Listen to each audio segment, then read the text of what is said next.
First speaker is Prajot Singh, who is malaria specialist with the regional malaria program at the regional office of PAHO, of the regional office WHO and PAHO, the Pan American Health Organization in Washington, D.C. And his job is to oversee and support epidemiology for 19 endemic countries in the region.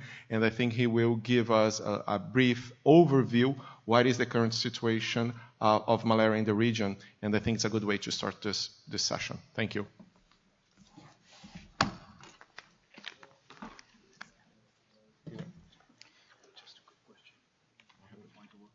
Yes, it was working in other sessions. So. Yes. Okay. So the first slide. So I'm going to talk about the epidemiology and the challenges of malaria elimination in the Americas. And to start off, this is just to give you an idea of what the malaria morbidity and mortality trends have been in the Americas. If you look at it, you can see that these bars signify number of cases. And after having reached the lowest point in 2014, there has been a resurgence in malaria. And by 2017, we have lost whatever gains had been done in the last 10 years, going back to 2017. The number of deaths represented by this line seem to be declining, but that's just an artifact. And we assume that it's primarily because of underreporting, and most likely the number of cases would be much higher, probably around 300 to 400. WHO estimates it probably over 800. In this graph, if you look at the name of the countries, most countries have had declines represented by these blue bars. But some specific countries, especially Nicaragua and Venezuela, have had huge increases in the last couple of years. And especially some of these, and the scale at which Venezuela has the number of cases, which is about 500,000, represents a big problem for the Americas, especially for that. In the Americas, malaria is basically concentrated in some areas. Over here, you have, this is Haiti and Dominican Republic. Right on the tip of Haiti, there's Grand Anse and Sud, which have a lot of malaria, as also the Mosquitia area in the two neighboring countries of Nicaragua and Honduras. This whole part, which is all red, is the Amazons, and there are different reasons or different areas why malaria continues to persist over here. One of the major important areas is Bolivar in Venezuela, which alone probably represents now almost half of the malaria in the Americas. Other areas like Choco in Colombia and Loreto in Peru are significantly malarious areas with prevalence rates which could be higher than 30 to 40% and sometimes. And this is just to give you another perspective of how concentrated malaria is. If you were to look at this graph, this internal circle represents the countries and the proportion of cases that each one of these countries has in the number of cases in 2017. The second one represents states of some of these countries, and then this is district. So Sifontes alone, the district of Sifontes reports about 1/5 of the cases of malaria in the whole of Americas. And combined, about 5 of these municipalities are reporting 1/3 of the malaria in the Americas in 2017. And this is not a fluke. This is not just once that's happening. Going back to 2015, around 25 districts had about half the malaria of the Americas. So malaria is quite concentrated, although it is quite prevalent too in the Americas. Falciparum is present. Its geographical spread is also quite wide. The whole of Amazonas has falciparum malaria. However, the challenge that the Americas has is vivax. And almost 70% of the cases continue to be due to vivax. Apart from 2 countries, Dominican Republic and Haiti, which are on an island, none of the countries in the Americas has exclusive P. falciparum distribution. These are the only 2 countries.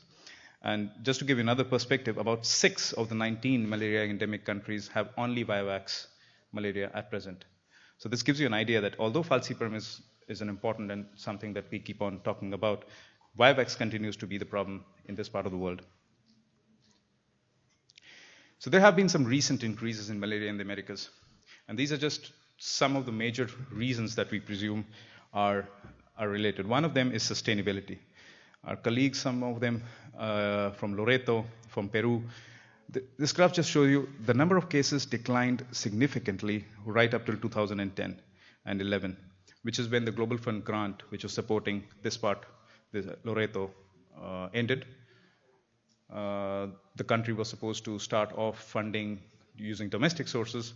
That never transpired. There were problems, administrative issues, and again, malaria went back to its level, which was round about what it had in around 2000. So all the gains that were made for the Millennium Development Goals and the the MDGs, they were all lost. Another scenario that we're looking at is the rapid unplanned urbanization. This is a slide coming out from Puerto Cabezas, Nicaragua, where if you look at this graph, they've just had a handful of cases right about 2 or 3 years back, but then the number of cases today in that municipality is more than 10,000, but that's going from less than 200 cases just about 3 or 4 years back. The reasons? Absolute unplanned urbanization. People tend to be in areas which are, of course, very malarious. The receptivity is very high. They're living in marshy areas, and the health systems are not able to cope up. This particular area has one health center, while the number of people are increasing by 13% every year, although the one health center continues to be the one health center. So that just is another problem, like the urbanization of these areas. And this is also a problem as much in Colombia as in Santo Domingo in Dominican Republic. And the third major important thing that we're looking at is internal crisis. You look at this graph from Venezuela, the number of cases have just gone on a exponential scale. They're increasing exponentially, and this just includes the number of reported cases which are new cases. It does not include a huge number of cases which are reported as relapses. If you add that on top of it, it could be much higher. And relapses are considered in Venezuela as any case that has had malaria in the last 3 months. So that's a quite significant number of cases. Another view of looking at these areas, I had highlighted that this is the area which had a lot of malaria, and poor coverage of health systems in Grand Anse and Haiti is one of the major reasons why we continue to have malaria. The whole commune or the municipality or district, as you may say, would have just one health center. There's no access to diagnosis through any community health worker at present over there, and that continues to be one of the problems in Haiti. Another challenge that you can probably identify is in case of Panama, where the local laws and directives would not allow community health workers to diagnose and treat. So it's entirely based on the health systems. And even in the health systems, it will only be a microscopist who can do any diagnosis. So RDTs, even though they are present, they cannot be used because you have to have a certain person who is licensed to use them. Another area that one of the major problems in South America is artisanal and unplanned gold mining. This is just one photograph from Cauca in Colombia, and it shows the amount or number of people that just swarm whenever there is news of identification of new sources of gold. And this is unplanned. It's in the forest. There absolutely is no health services over there. And trying to follow them and locate them is a big challenge over here. While on the other hand, there are very hard to reach and disperse communities. This is a slide from Peru. And if you might, it's in Spanish, I'm sorry, but some of these communities which are in the catchment area of the health center are about 6 to 7 days from the health center. And these are very small populations. We're talking of maybe 5 or 6 houses in that particular community. And so providing access to healthcare in these scenarios is absolutely difficult. Going to some of the more other challenges that we have is access to diagnosis and treatment. WHO advises that access to diagnosis and treatment should be within 24 hours to 48 hours. If we try to put that on a slide and try to take identify what is the time taken from the start of symptoms to treatment by countries, you can see the red signifies about 3 days or more between the start of symptoms and treatment. And almost in all countries, it continues to be very high. Even in countries which are very close to elimination, you might talk about Argentina, probably Paraguay, which is already eliminated, even in Costa Rica, access to timely diagnosis and treatment is still a problem. Mexico, for example, has less than 1,000 cases, but still access to diagnosis and treatment in cases of Mexico would be very, very low. And another problem that I've already talked about is passive case detection in very remote and mobile populations is particularly very difficult, especially since you don't even know where to put these community health workers or any diagnostic post, because you don't know where the mobile populations are going to be. In terms of vector control, coverage, and surveillance, this map just identifies districts which have reported use of bed nets or distribution of bed nets or use of IRS. It doesn't talk about the coverage as such as to how many people are protected. If you just look at that and look at the number of areas which are in red, all of these are districts which have malaria but have not reported any use of bed nets or IRS over the past 3 years. For bed nets, at least on IRS, is the last year. So there are huge gaps in terms of coverage if you look at the South American continent. What might be appreciable is that most of the countries which are green or very well covered, for example, Guatemala, Honduras, and Nicaragua, they have Global Fund grants. While big countries like Peru, Colombia, Venezuela, Brazil, they don't have any Global Fund grants. So what we were observing is if you have a Global Fund grant, you have very good coverage. If you don't have a Global Fund grant, well, domestic sources are the only way you can cover, and that's not a very good way of covering. Insecticide resistance, surveillance in Anopheles species, these are just some of the results that have been reported to WHO over the past 5 years. And if you might look at it, although malaria is very much present in Brazil and in Peru, the number of studies or number of samples that have been identified as if they're resistant or not is very low. Especially in case of Brazil, it's not present over here, but Brazil has been entirely using IRS for the past 2 or 3 years with very good coverage. But in spite of that, they have no idea if the vector is still susceptible to whatever insecticide that they're using. So it's just a lot of insecticides being thrown around without even having an idea of what the situation is. Again, countries which have had Global Fund grants, Haiti, Dominican Republic, at some time ago, and then these 3 countries in the Central America, these are the ones that are funded by the Global Fund, and they have a very good surveillance network. That begins and remains as a challenge as to how to shift doing all of these things when you have to shift to domestic resources. And in terms of funding, I'd like to point out that although the countries in the Americas have a higher GDP than most countries, even compared to Asia and Africa, they still end up spending almost the same amount of money as any other country would if you took a look at the number of people who are at risk. This graph basically tries to identify in the circles, you'll see countries. Red is Americas, green is Africa, and then Asia is some yellow color. On this axis, you're looking at total total malaria funding per person at risk for the year 2017. And then over here is the GDP per capita taken from IMF.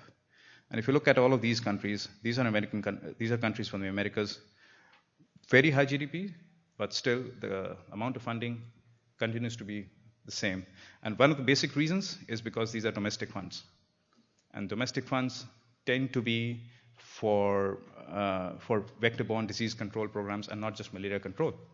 So if you have a dengue outbreak, those resources in that particular year will be directed to dengue and not necessarily malaria or other priorities as they may arise. There are other challenges, especially technical. HRP2 deletion in P. falciparum isolates was detected way back in 2010 in the Americas. Since then, there has been a robust monitoring framework, which was then able to identify recently that there's also some deletion in Central America. But as far as what we know, that the RTTs that we are supposedly going to use in these complex settings still do not have a very high sensitivity for the PLDH component, even when you're using a combination RDT for p-falciparum. And that continues to remain a challenge as to what do we do when we know there is HRP2 deletion and we can't use RDTs. So end up using microscopy, which may not be available at most places. The vector behavior is varied. Somewhere it's inside, somewhere it's outside. The same species, Alophiles albimanus, has varied biting habits. In Dajabon, in Dominican Republic, it's about 50% biting indoors. You would consider that to be right on that margin. But in Puerto Lempira and Honduras, it's only about 33% that are biting indoors. So just taking one example, one sample from one place could be very relevant, but may not be. And this is the problem with sentinel sites, that you have a sentinel site which should represent a big geographical area, but it may or may not represent what is actually happening or actually varying. And then relapses of P. vivax or Plasmodium vivax, which is a major parasite species, is one of the basic challenges. All countries in the Americas, all 19 of them, use primaquine, except for French Guiana, without doing G6PD testing. And they have been using it for the past 50 years. They've had an extensive experience in using primaquine, using shortened 3x3, using 7-day schemes, using double dose 7-day schemes, and even some countries are right now trying out double dose 14-day schemes to find out. There has been adherence studies done. They are doing supervised treatment on a programmatic basis, but still, relapses are still a big problem. And even though we're talking of tefenoquine, the major problem with tefenoquine is that G6PD testing still is a costly affair, and it's not readily available all around. In spite of all of these challenges, there's some good news, and actually a lot of good news. We've had one country which was certified to have certified malaria-free earlier this year, 11th of June, 2018. Argentina is in the process, and we hope probably next year, if not this year, it will be certified to be malaria-free. That would leave us only with 19 countries with malaria elimination, with malaria endemicity. Amongst these 19, El Salvador has had 0 indigenous cases for the past almost 2 years now. It's November. Costa Rica was almost there. It was able to reach almost 2 years, 10 months without a single case of malaria, but then they had a small outbreak, and till now they have not been able to control that outbreak, and there was re-establishment of malaria transmission. Belize has had less than 10 indigenous cases since the last 3-4 years now, and our presumption is that there's no malaria transmission happening over there, but it's difficult to identify where are those parasites coming from. And Bolivia, strangely, has had 0 falciparum cases for the last 2 years. This is or was a very highly endemic area in a forest area for falciparum transmission, and this is probably the first South American country to have no falciparum transmission for 2 years in a row. And in the end, I'd like to thank all the ministries of health and the partners, especially USAID and CDC, for helping us with all of this. Thank you. Thank you very much, Pablo. If anybody has any pressing question for him, we're still going to have questions at the end, but I think if the presentation has led to your thoughts, if you have a question, please come to the microphone. Yes, thanks, Pablo, for this nice overview of what's going on in our region. It's not a question, it's more a comment. Probably Ellen could underline that in Suriname, but to add on the top of the limitation that we have in our country, I'm not an entomologist, but from French Guiana, our entomologists just raised the concern also of biting, in fact, indoor, but outdoor during the day hours, and so we really couldn't, I think, rely only on the bed nets for vector control or limitation of malaria transmission. But that's just an information I would like to bring out from French Guiana. Thank you. Very nice presentation, Provost. Thank you. Can you comment on the trend of increasing cases in Brazil in the Amazonas state since 2017 that may have been preceding the Venezuelan crisis, and what may be the scenario in that situation? In particularly in Amazonas state of Brazil, yes, there has been an increase in malaria in certain specific areas, as you might remember. It's not widespread, but again, one of the major problems over there was the Global Fund grant ended, which is when they had a lot of mosquito bed nets bought on. Ministry of Health was supposed to take over that chunk of money that was being directed to malaria resources. It disappeared. They started using IRS, which was very difficult and logistically almost impossible to do in these areas. And then the region continues to be very receptive.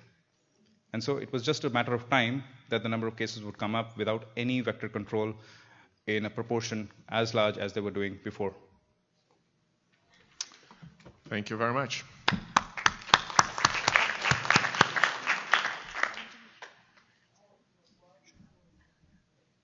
You can. Okay, our next speaker is Dr. Hector Holguin, who has been the head of the National Malaria Control Program of Mexico for the last 18 years.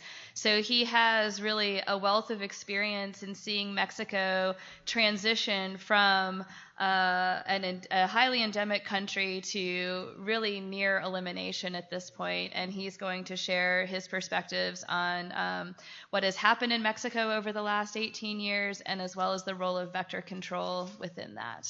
Thank you.